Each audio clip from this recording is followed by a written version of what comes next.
Hace unos domingos atrás nosotros iniciamos una serie de sermones sobre la suficiencia de las Escrituras y hasta ahora hemos establecido el hecho de que si la Biblia es realmente lo que afirma ser la palabra inspirada de Dios, esta debe ser suficiente para la guía y dirección de nuestra vida en este mundo.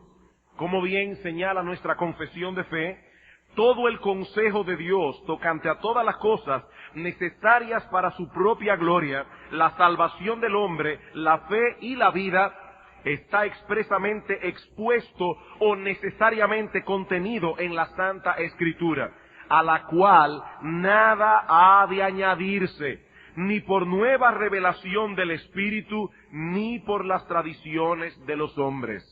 Y aquí los autores de la confesión se hacen eco de las palabras de Pablo en Colosenses capítulo 2, versículo 8, un texto que consideramos brevemente hace unos domingos atrás. Colosenses capítulo 2, versículo 8. Dice el apóstol Pablo: mirad que nadie os engañe por medio de filosofías y huecas sutilezas, según las tradiciones de los hombres, según los rudimentos del mundo y no según Cristo, porque en él habita corporalmente toda la plenitud de la deidad, y vosotros estáis completos en él. No olvidemos, hermanos, el trasfondo de esta advertencia del apóstol Pablo. Este estaba sumamente preocupado por el peligro que amenazaba a los hermanos de la iglesia de Colosas. El peligro de ser llevados a creer que Cristo no era suficiente para salvar sus almas, ni para vivir a plenitud la vida cristiana. La palabra filosofía que Pablo usa aquí significa literalmente amor a la sabiduría, pero en los tiempos del apóstol era usada para señalar toda teoría que intentara explicar el mundo y el significado de la vida humana y cómo ésta debe ser vivida. Y Pablo dice: cuidado, hermanos, con todo tipo de enseñanza que intente explicar estas cosas sin tomar en cuenta a Cristo y su revelación. Mirad que nadie os engañe de ese modo. Todas estas enseñanzas que parecen ser tan sofisticadas, tan profundas, tan maravillosas, no son más que huecas sutilezas. Hay personas que son tan profundas, tan profundas, tan profundas, que son como esos pozos que no tienen nada de agua, excepto unas cuantas cucarachas muertas en el fondo. Y Pablo dice: mis hermanos, esas cosas son huecas sutilezas. Y esta palabra hueca significa vacía, desprovista de verdad, fútil, infructuosa. Promete mucho, pero no da nada, porque están fundamentadas, dice Pablo, en las tradiciones de los hombres. Son especulaciones que pasan de una generación a la otra, pero que no son más que el resultado de una mente caída y entenebrecida por el pecado. Aunque suenan profundas y sofisticadas, son rudimentos del mundo. Y la palabra rudimento se usaba en aquellos días para referirse a cosas elementales o fundamentales. Cuando nosotros hablamos, por ejemplo, del ABC de algo, en lo elemental, bueno, estos son los rudimentos. Si ellos aceptaban estas enseñanzas, no se estaban haciendo más sabios, sino más infantiles. Mis hermanos, abandonar la revelación bíblica por las filosofías y teorías de los hombres es como volver al kindergarten después de haber estado en la universidad. Cuidado, dice Pablo. Esta sabiduría del mundo no es según Cristo, y si no es según Cristo, tiene que ser falsa y errónea, porque en Él habita corporalmente toda la plenitud de la deidad, y todos los tesoros de la sabiduría y del conocimiento están escondidos en nuestro Señor. No hay nada que el creyente necesite saber para vivir una vida plena y bienaventurada, una vida que agrade y glorifique a Dios, que tengamos que buscarlo fuera de Cristo y fuera de su palabra. Absolutamente nada. Eso es lo que Pablo nos está advirtiendo aquí. En Él estamos completos. Todo lo demás es vana filosofía, huecas sutilezas de los hombres. Eso es lo que hemos visto hasta aquí. Sin embargo, hay ciertas interrogantes y objeciones que pueden levantarse en la mente de algunos cuando decimos que la Biblia es suficiente para el cristiano. Y ese es precisamente el tema que yo deseo tratar con ustedes en esta noche. Vamos a ver dos objeciones muy comunes que se levantan contra la suficiencia de las Escrituras. Nosotros podríamos tocar otras objeciones, pero creo que si respondemos estas dos, estaremos preparados para enfrentar muchas otras que puedan llegar en el día de mañana contra la doctrina de la suficiencia. Primera objeción. Alguien puede decir, el hombre moderno se encuentra muy lejos de la cultura de los tiempos bíblicos. Y por lo tanto, la Biblia por sí sola no puede ser suficiente para nosotros hoy. Hermanos, si hay algo que es obvio y evidente, es que existe un abismo enorme entre el hombre del siglo XXI, el hombre de hoy, y el hombre de los tiempos bíblicos. Hay un abismo, eso es verdad. El progreso tecnológico y científico de los últimos 100 años y sobre todo de la última mitad del siglo pasado, el siglo XX, es mayor que todo el progreso de todos los siglos que nos han precedido. Eso es verdad. Y por supuesto, este progreso ha traído consigo muchas complejidades que el hombre nunca había tenido que lidiar hasta ahora. El progreso ha repercutido profundamente en nuestro estilo de vida y ha traído a la luz muchas preguntas éticas y morales que antes no teníamos. Y yo sé que quizás ya algunos están pensando en el famoso tema de la clonación. Este tema ha traído consigo un vendaval de preguntas que nosotros como cristianos debemos encarar con honestidad y con la profundidad que el tema amerita. La pregunta que nos hacemos ahora es, ¿puede la Biblia ministrar eficazmente a las necesidades del hombre moderno, tomando en cuenta todas las complejidades con las que tenemos que lidiar ahora? ¿No sería muy simplista pensar que la palabra de Dios por sí sola es suficiente para tratar con asuntos tan complejos? Asuntos que el hombre de los tiempos bíblicos ni siquiera soñó enfrentar. Algunos se amedrentan cuando ven las cosas bajo esta perspectiva. Se atemorizan y se sienten al menos. Pero lo cierto es, hermanos, que no tenemos razones para temer. Las necesidades espirituales del hombre siguen siendo las mismas. Dios sigue siendo el mismo. Y la revelación bíblica sigue siendo la verdad inmutable de Dios. Si nosotros partimos de esta premisa, no hay razón para tener temor. Hermanos, no importa cuánto haya progresado el hombre en términos de la ciencia, de la tecnología, el alma humana no ha cambiado un ápice. El mismo proceso interno que llevaba al hombre del pasado, al hombre de los tiempos bíblicos, a la ansiedad, al temor, la depresión, la angustia, la ira, la ansiedad, sigue siendo el mismo proceso hoy. Antes era el temor a la peste bubónica, antes era el temor a los fantasmas, antes era el temor a muchas cosas, hoy es el temor del SIDA, el temor de un ataque terrorista, el temor de que un virus infecte el disco duro de mi computadora.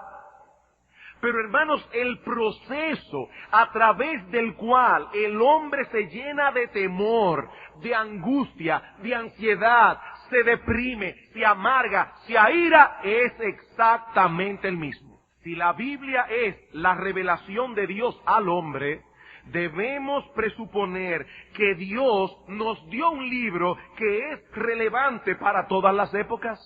Hermanos, pensemos en un momento en el uso que tanto Cristo como los apóstoles le dieron al Antiguo Testamento.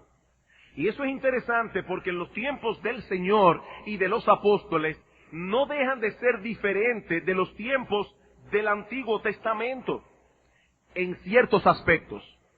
Es cierto que los cambios sufridos en el mundo desde la época apostólica hasta hoy son inmensamente mayores que los que sufrió el mundo desde la época de Moisés, por ejemplo, hasta la época del Señor Jesucristo.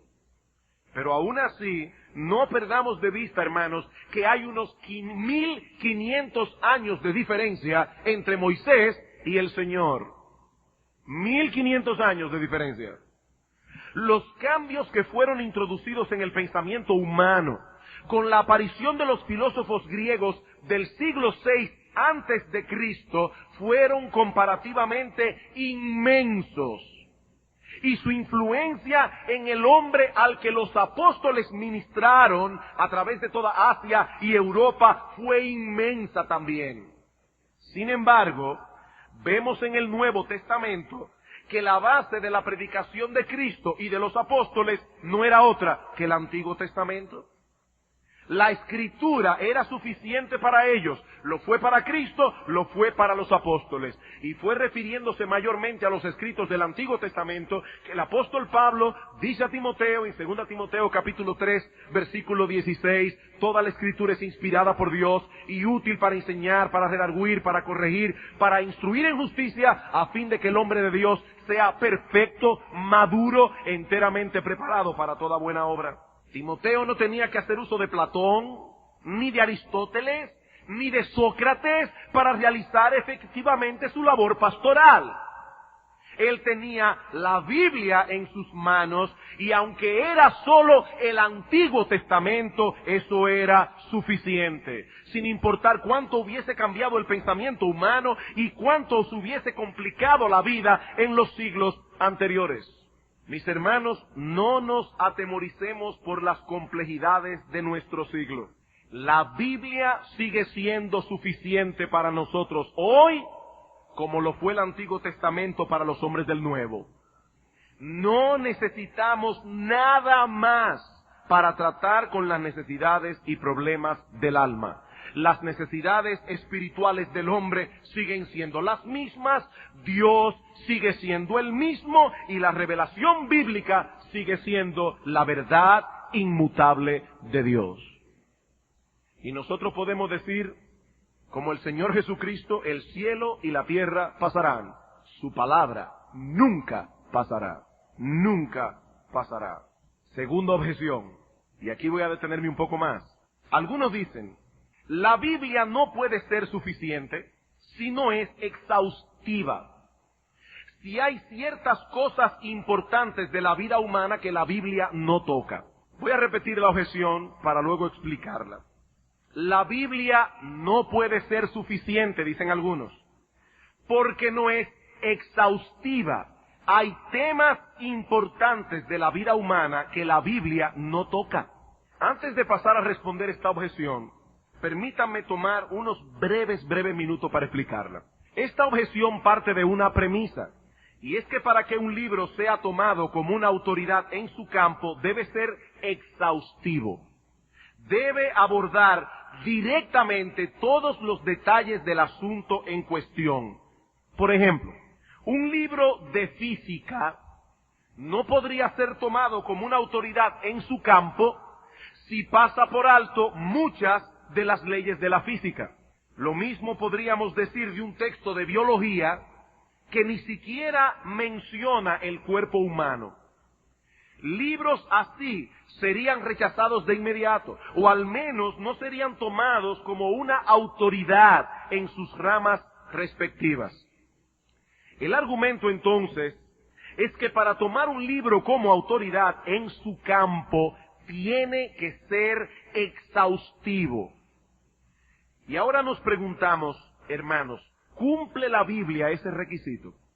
Habiendo establecido ya en nuestro primer sermón el propósito para el cual la Biblia fue inspirada, la pregunta ¿es la Biblia exhaustiva en ese campo? ¿Podemos encontrar en ella todo lo que necesitamos para vivir una vida que agrade y glorifique a Dios?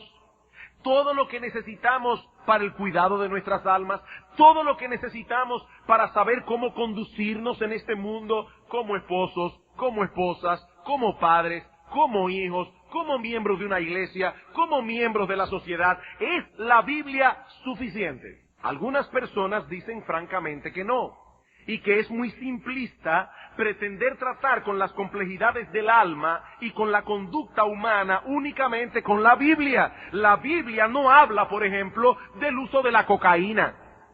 La Biblia no habla del cine. La Biblia no habla del internet, ni de muchísimas otras cosas que el hombre moderno maneja cotidianamente. Y eso es verdad.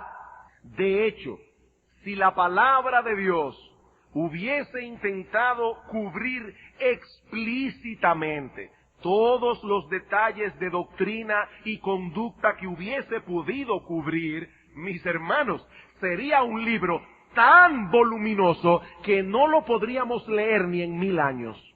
Juan el apóstol dice que si se escribieran una por una las cosas que hizo el Señor, pienso, dice él, que ni aún en el mundo cabrían los libros que se habrían de escribir. Solamente si nos propusiéramos escribir una por una todas las cosas que hizo el Señor, hermanos, es imposible cubrir todos los detalles respecto a todas las cosas.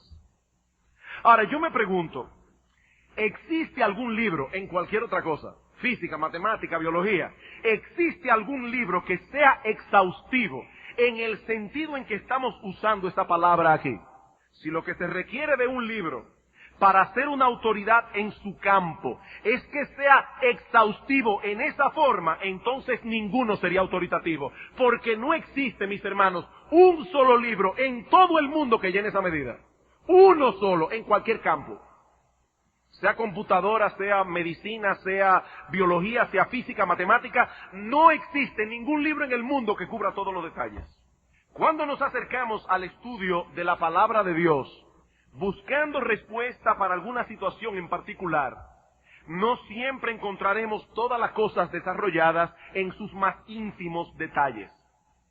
La pregunta es, ¿cómo podemos entonces encontrar en la Biblia la respuesta que necesitamos en un momento dado?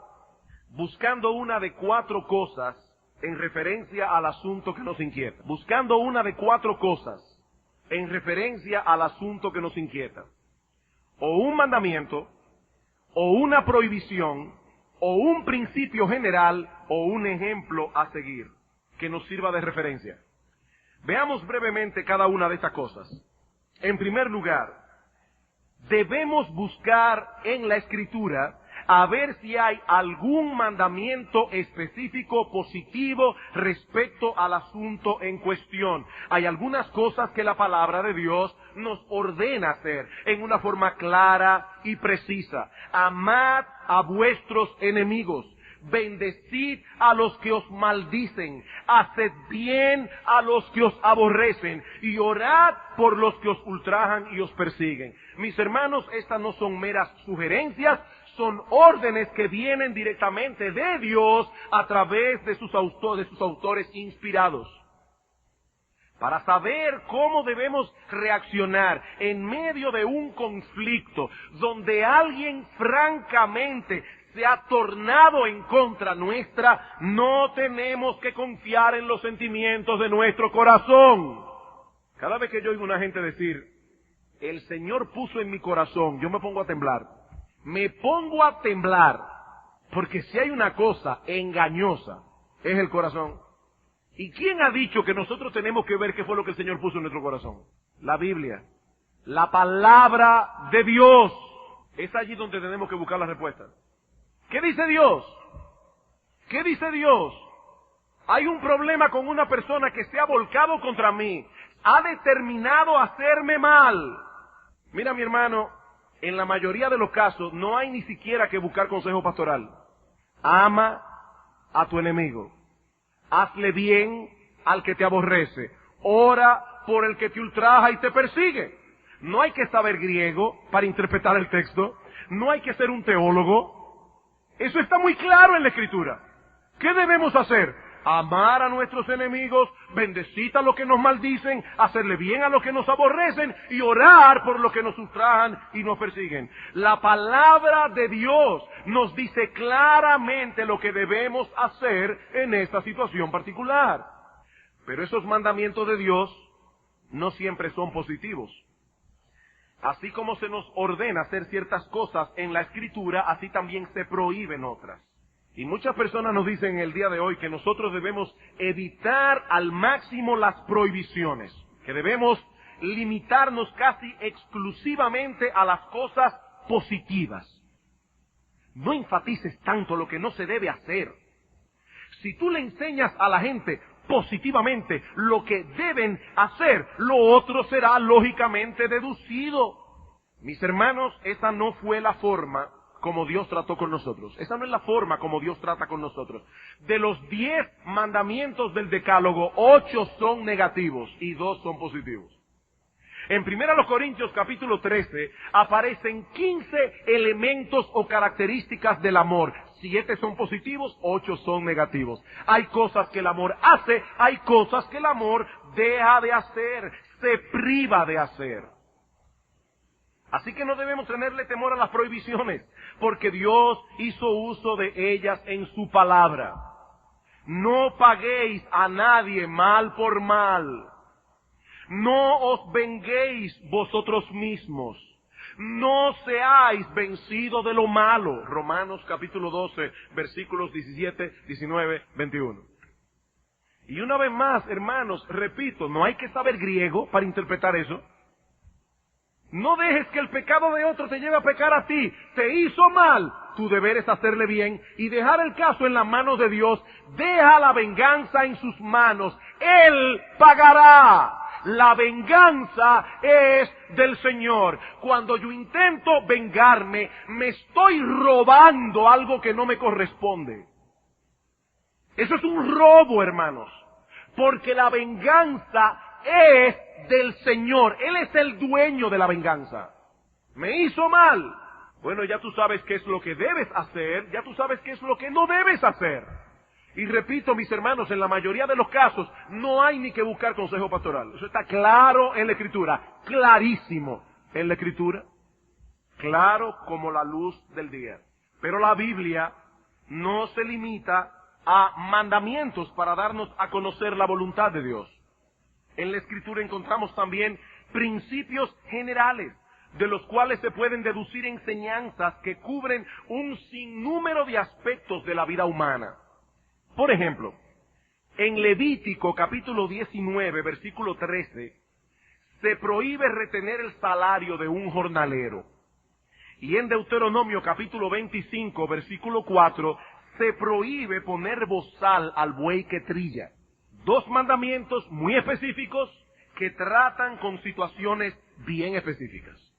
Sin embargo, ambos mandamientos tomados juntos contienen un principio mucho más amplio. ¿Cuál es el principio? Que el que trabaja debe recibir el fruto de su trabajo.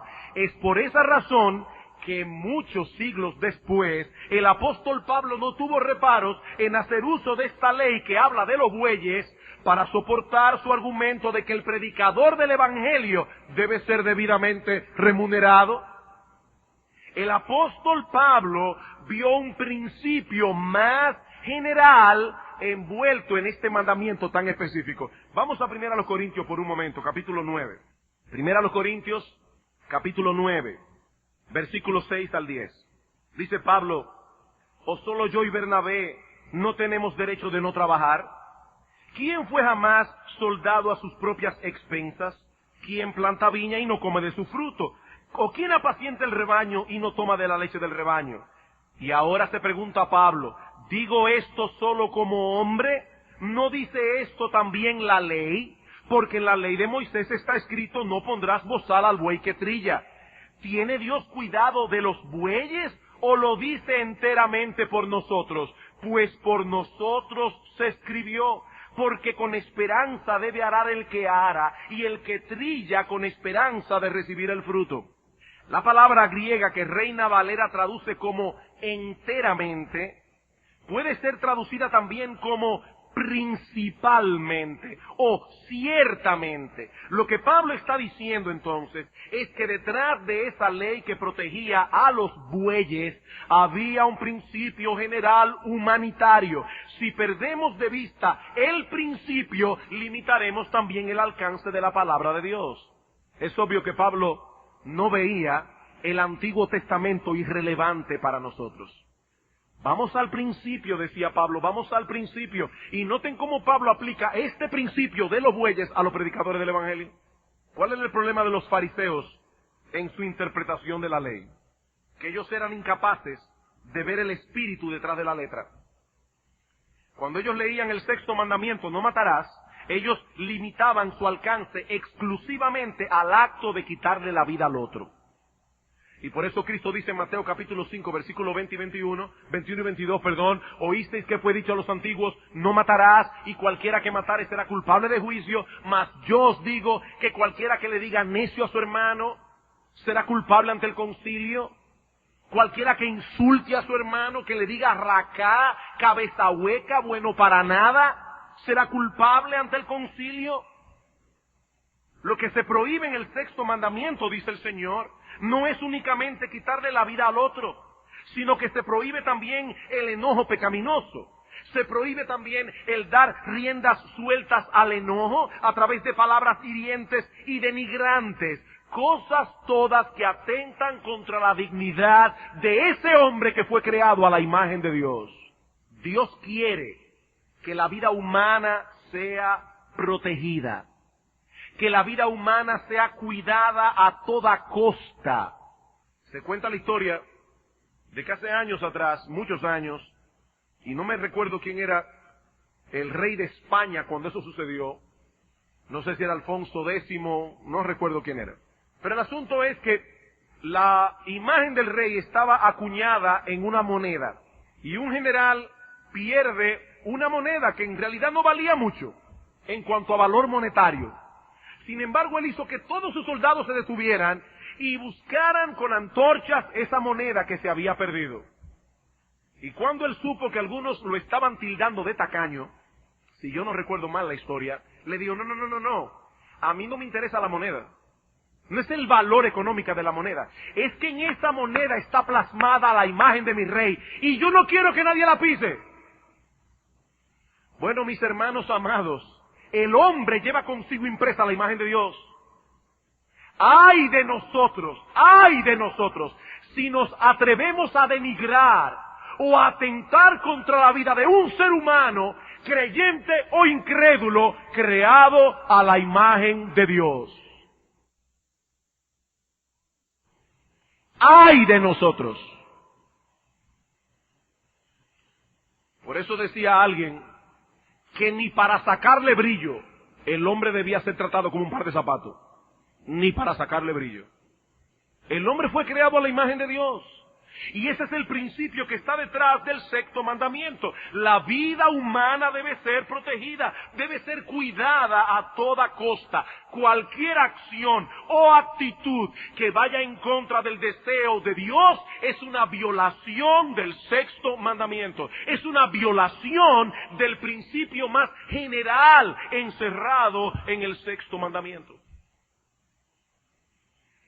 Pero en la Escritura no solo encontramos mandamientos positivos, prohibiciones, principios generales, sino también ejemplos que encarnan situaciones reales de la vida y que nos muestran cómo debemos responder ante estas situaciones.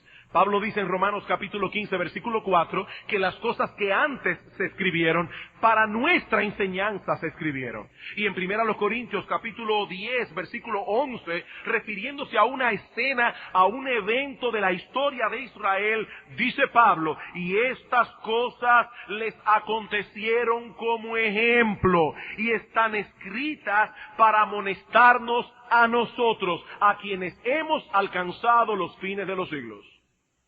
¿Para qué quedó registrada en la Biblia esta historia, aquella otra historia, para nuestro ejemplo, para que nosotros hoy sepamos cómo debemos vivir? En cierta ocasión los fariseos cuestionaron al Señor de por qué sus discípulos arrancaban espigas en el día de reposo. ¿Cómo se defendió el Señor?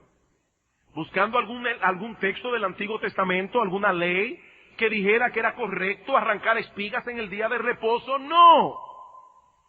El Señor fue a la historia del Antiguo Testamento y de allí extrajo una enseñanza pertinente, relevante para esa situación particular. Nunca habéis leído, les dice Cristo. Yo imagino cada vez que el Señor le decía a los fariseos, ¿y ustedes nunca leyeron eso? Estos fariseos y escribas que se jactaban de conocer la palabra de Dios al dedillo. Y Cristo le decía, ¿y ustedes no leyeron eso? ¿Nunca habéis leído lo que hizo David cuando tuvo necesidad y sintió hambre? Él y los que con él estaban, cómo entró en la casa de Dios, y ya ustedes conocen el resto de la historia. Queridos hermanos, esas historias están allí no para nuestra entretención, no para que nosotros tengamos algo interesante que decir a nuestros hijos en el devocional cuando están pequeños. Esas cosas están allí para nuestra enseñanza. Esas historias contienen un sinnúmero de lecciones espirituales que son pertinentes y relevantes para nosotros hoy. Hace unos meses atrás, bueno, quizás años atrás, una hermana de la iglesia se me acercó y me dice, pastor, no era una hermana de esta iglesia, de una iglesia hermana con la cual tenemos una buena relación, y me dice, pastor, yo tengo una dificultad. Resulta que el gobierno está dando apartamentos para personas de bajos recursos con un bajo inicial. Y esta hermana es una hermana bien pobre, muy pobre. La pregunta de ella era la siguiente. Yo conozco a una persona del gobierno que puede ayudarme, diligenciarme el asunto del apartamento, cosa que a ella le tocaba por su condición económica. Yo estoy orando por eso. La pregunta ¿es correcto o es falta de fe que yo hable con esta persona que es mi amigo para que me ayude con esto? Porque a veces, tristemente, estos apartamentos que están destinados para personas de bajos recursos caen en otras manos. ¿Es correcto? ¿Cuál es la respuesta, hermanos? ¿Debo yo decirle a esta hermana, ora para ver si tienes un sueño esta noche y Dios te habla y te dice, no, eso no es necesario? A mí se me ocurrió en ese momento pensar en la historia de José. José era un hombre de fe. Era un hombre de fe piadoso. Cuando le interpretó correctamente el sueño al copero, le dijo, cuando te restauren en tu puesto, acuérdate de mí. Acuérdate de mí. José usó o quiso usar la influencia de este individuo en una manera correcta en algo que era justo. Esto es importante, en algo que era justo. Él no estaba pidiendo nada que no fuera conforme a la justicia. Acuérdate de mí. Y más adelante fue precisamente a ese copero que el Señor usó para acordarse de José. En el momento se olvidó, pero después se recordó. Hermanos, esa historia bíblica fue pertinente en ese momento para resolver el dilema que esta hermana tenía. Quizás ese ejemplo no se puede aplicar en cualquier situación, porque ahora nos vamos a volver locos a todos los amigos del gobierno que tenemos. No se aplica necesariamente. Yo lo apliqué en ese momento a una situación particular, con ciertos elementos particulares. Ahora, el punto lo traigo aquí simplemente para enfatizar el hecho de que hay ejemplos en la palabra de Dios que nos enseñan a nosotros cómo podemos vivir hoy. Así que algunas cosas son reveladas en la Escritura explícitamente a través de mandamientos positivos, a través de mandamientos negativos. Otras, en cambio, son deducidas de principios generales o de los ejemplos bíblicos. Y de ese modo, la palabra de Dios cumple a plenitud el propósito para la cual fue inspirada. Si perdemos esto de vista, no podremos hacer un uso efectivo del contenido de la palabra de Dios. Bien, hermanos, he aquí las dos objeciones más comunes que se levantan en contra de la suficiencia de las Escrituras y los dos argumentos que podemos usar para refutarlos. En primer lugar, la Biblia es relevante para el hombre moderno y seguirá siendo relevante para nosotros, no importa qué tan compleja se vuelva nuestra circunstancia en los años venideros. Las necesidades espirituales del hombre siguen siendo las mismas, Dios sigue siendo el mismo y la verdad inmutable o la revelación bíblica sigue siendo la verdad inmutable de Dios. El cielo y la tierra pasarán, dice el Señor, mis palabras nunca pasarán. Y en segundo lugar, dijimos que la Escritura es completa y suficiente para tratar con los problemas del hombre, aun cuando no trate en detalle o de manera explícita todo lo concerniente al hombre y sus problemas. Eso es básicamente lo que hemos visto hoy. Ahora, para concluir, quisiera traer brevemente dos aplicaciones prácticas. Dos aplicaciones prácticas. En primer lugar, hermanos, y es quizás la aplicación más obvia de este estudio, debemos conocer el contenido de la palabra de Dios. Es obvio. Debemos conocer el contenido de la palabra de Dios. Queridos hermanos, si vamos a hacer un uso eficaz de la palabra de Dios, no basta con una lectura superficial y ligera del texto sagrado. Yo me temo que algunas personas usan la Biblia como los católicos usan el rosario. Ellos rezan sus 10 Ave Marías, rezan su Padre Nuestro en cada 10 Ave María, hicieron el ritual, Dios tiene que bendecirlo en ese día. La Biblia no funciona así. Pero ya yo hice mi devocional, ya yo leí la porción que me tocó hoy. Sí, pero eso no es el punto.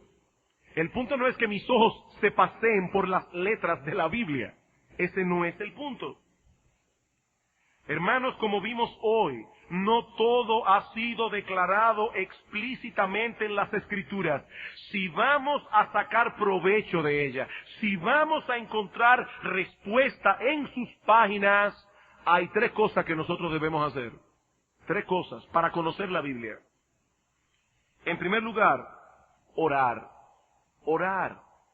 Necesitamos venir humildemente delante de Dios, reconociendo nuestras limitaciones y pidiéndole a Él que ilumine nuestro entendimiento. Dice el salmista en el Salmo 119, versículo 18, abre mis ojos y miraré las maravillas de tu ley. Si Dios no abre nuestros ojos, muchas maravillas quedarán ocultas. Estudiemos la palabra de Dios en oración. En segundo lugar, necesitamos estudiarla con esmero. Con esmero. Y llama mi atención que aún en la época apostólica, cuando había revelación especial de parte de Dios a ciertas personas, los pastores tenían que aplicarse en el estudio de la palabra de Dios.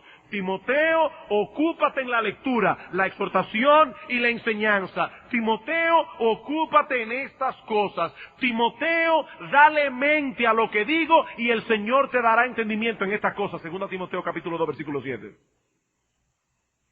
Él tenía que pensar. Él tenía que meditar, él tenía que profundizar. Como alguien dijo, no hay atajo para el estudio. Este toma tiempo, pensamiento, meditación y energía. Tú tienes, mi hermano, un tiempo apartado diariamente en tu agenda para estudiar seriamente la palabra de Dios. Ustedes sabían, mis hermanos, que hubo una época en que muchas personas no tenían un ejemplar de la Biblia en sus manos. Y hoy tenemos Biblias en todas partes, de todos los tamaños, hasta con letras en rojo, como usted la quiera. Comentarios bíblicos que nos explican la palabra de Dios por hombres a quienes Dios les ha dado una capacidad que es superior a la nuestra. ¿Qué uso estamos dando nosotros a todos esos recursos que tenemos a la mano? Mis hermanos, ¿qué tan seriamente nos estamos aplicando en el estudio de la palabra de Dios? ¿Qué tan seriamente? En tercer lugar, necesitamos aplicar principios apropiados de hermenéutica. La ciencia que estudia la interpretación de las Escrituras. Debemos aplicar principios correctos de interpretación, o de lo contrario nos extraviaremos en el estudio de las Escrituras. Yo recuerdo hace unos años atrás que una hermana de otra iglesia que pastoreaba al principio de nuestro ministerio vino donde mí y me dijo que ella había estado leyendo el Evangelio de Mateo y llegó al texto de Mateo 5, que dice: no resistáis al que es malo. Y ella tuvo un tiempo que no soportaba al marido. Ella no lo resistía.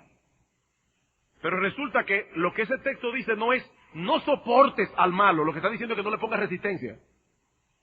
Si ella hubiera estudiado el contexto, hubiera visto que estaba aplicando mal la palabra de Dios. Son reglas de hermenéutica.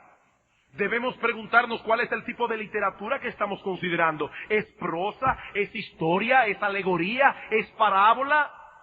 Debemos mirar el contexto. Debemos buscar pasajes paralelos.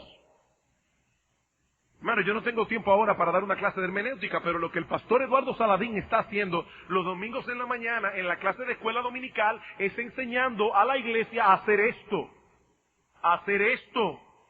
Y sabemos que es un trabajo arduo, pero hermanos, vale la pena. Aquí está la voluntad de Dios para nosotros, completa y suficiente.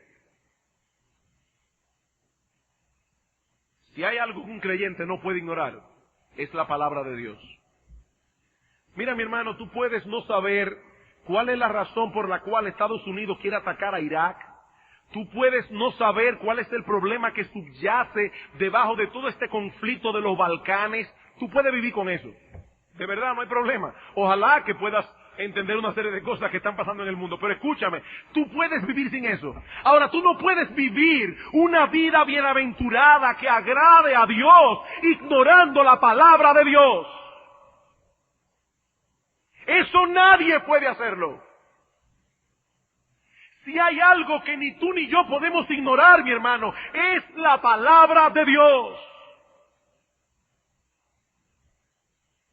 Y vale la pena cualquier esfuerzo con tal de profundizar cada vez más en el conocimiento de esta palabra. Aquí hay hermanos de la iglesia que saben inglés, que pueden leer en inglés. Óyeme bien, mi hermano, y te lo digo con amor. Dios te va a pedir cuentas a ti por ese talento. Si sabiendo leer en inglés no haces uso de todos esos recursos que Dios ha puesto a nuestra mano en ese idioma. Aún eso tenemos que pensarlo en función del reino de Dios. ¿Por qué tú crees que Dios te permitió a ti poder leer en un idioma que mucha gente no puede leer? Y saben, hermanos, cuántos libros buenos hay en ese idioma que no están traducidos al español. Y yo me pregunto, mi amado hermano, ¿estás usando para la gloria de Dios ese talento y esa capacidad que Dios te dio? Porque si no, tú le vas a dar cuenta a Dios en el día del juicio. Si hay algo, mi hermano amado, que ni tú ni yo podemos ignorar, es la bendita palabra de Dios. Ignora lo que sea, pero no ignores este libro. No ignores este libro. Y en vano es que nosotros demos aquí una serie de estudios sobre la suficiencia de las Escrituras, si eso no te ha movido a ti a estudiar más seriamente la palabra de Dios. ¿Qué uso tiene todo esto? Y hermanos, es como veíamos esta mañana. Cuando Dios trae palabra a su pueblo y su pueblo decide ignorarla, ¿saben lo que hace Dios? Dios les quita la palabra. Dios les quita la palabra. Porque nosotros no podemos tener en poco la voz de Dios. ¡Ay de aquel que tenga en poco la voz de Dios! ¡Ay de aquel! Pero aprendemos también del estudio de hoy. No solamente que debemos aprender, la palabra de Dios, sino que debemos hacer uso de la palabra de Dios. Hermanos, ¿de qué nos sirve saber lo que la Biblia dice si cada vez que nos encontramos en alguna dificultad nos olvidamos de ella? ¿De qué sirve si cada vez que estamos en un aprieto consultamos nuestro depravado corazón? El hombre bienaventurado del Salmo 1, del que se habla en el Salmo 1, no solo conoce la ley de Jehová y medita en ella de día y de noche, este hombre practica la ley de Dios. ¿Y cómo lo sabemos? Porque lo primero que dice de él es que él no oye el consejo del malo. Él no oye el consejo del malo. Cuando él va a actuar, él escucha la voz de Dios. Y mi hermano amado, el consejo del malo no solo está fuera de nosotros. No. El peor consejo del malo es el que nos da nuestro propio corazón. El que nos da nuestro propio corazón. Me llama la atención que en Jeremías capítulo 17, cuando dice maldito el hombre que confía en el hombre, es en ese mismo pasaje que dice en el versículo 9, engañoso es el corazón más que todas las cosas. Maldito el hombre que confía en el hombre, incluye confiar en ti mismo. No confíes en ti mismo. Es maldito el hombre que confía en sí mismo. Es más, en Proverbios 28, si no recuerdo mal el texto, dice que el que confía en su corazón es un necio. Es un necio. No consultes tu corazón porque te va a guiar mal. Es que dice la palabra de Dios. ¿Qué dice la palabra de Dios? Es que yo soy sincero y a mí en ese momento lo que me salió fue no saludar. No, eso no es sinceridad, eso es desobediencia. Porque la Biblia dice, vuestra gentileza sea conocida de todos los hombres. Eso no es sinceridad. Eso es desobediencia. Eso es dejarte llevar por el impulso depravado de tu depravado corazón. ¿Qué dice el Señor Jesucristo en Juan capítulo 13 cuando lava los pies de los discípulos y dice, ustedes saben lo que yo os he hecho? Si yo, que soy el Señor y el Maestro, he lavado vuestros pies, así debéis lavar los pies los unos a los otros. Y dice en el versículo 17, si sabéis estas cosas, bienaventurados seréis si las hiciereis. Sed hacedores de la palabra, dice Santiago, no solamente oidores, engañándoos a vosotros mismos. Queridos hermanos, debemos aprender, debemos acostumbrarnos a pensar bíblicamente. En medio de cualquier situación que se nos presente, debemos habituarnos a pensar qué dice acerca de esto la palabra de Dios. ¿Hay algún mandamiento que obedecer? ¿Hay alguna prohibición que evitar? ¿Algún principio general o ejemplo que yo puedo seguir? Cada vez. Mi hermano, eso debe ser automático. Tu esposo te habló mal. ¿Qué dice la Biblia? ¿Qué dice la Biblia? No voy a pensar en nada más. Mi hijo desobedeció. ¿Qué dice la Biblia? Debo tomar una decisión económica. ¿Qué dice la Biblia? Inmediatamente, hermanos, debemos aprender a pensar bíblicamente. Pastor, ese es el problema. Es que a veces yo no encuentro la respuesta en la Escritura porque aún no la manejo tan bien. Tal vez es un nuevo creyente que está comenzando a caminar en los caminos del Señor. O tal vez el problema es muy complejo y este amado hermano no sabe cuál es el principio que debe aplicar en esa situación particular. Entonces, y solo entonces, es el momento para buscar consejo. Pero noten lo que he dicho. Tú no sabes cuál es el principio bíblico. Porque hermanos, a veces las personas buscan consejos de cosas que ellos saben lo que tienen que hacer. Ellos saben lo que tienen que hacer. Haz lo que la Biblia dice. Ahora, tú no sabes qué debes hacer. Entonces, ahí está el momento de buscar el consejo pastoral, de buscar el consejo de hermanos maduros, en ese momento. Que pueda mostrarnos en la Biblia lo que yo no he podido encontrar. Mi hermano, cuando vayas a buscar consejo, no busques opinadores, busca consejeros. Personas que no te van a dar su opinión, Personas que te van a enseñar en la Biblia cuál es el principio que tú debes seguir. La palabra de Dios. La semana próxima, si el Señor lo permite, vamos a concluir, yo espero, esta serie viendo cómo podemos aplicar esta revelación suficiente en algunas circunstancias particulares de la vida. Que el Señor nos ayude a ir en contra de los deseos de nuestro corazón, a ir en contra del consejo del mundo, para seguir únicamente la voluntad revelada de Dios. Entonces, dice Josué 1:8, harás prosperar tu camino y todo te saldrá bien. Y todo te saldrá bien.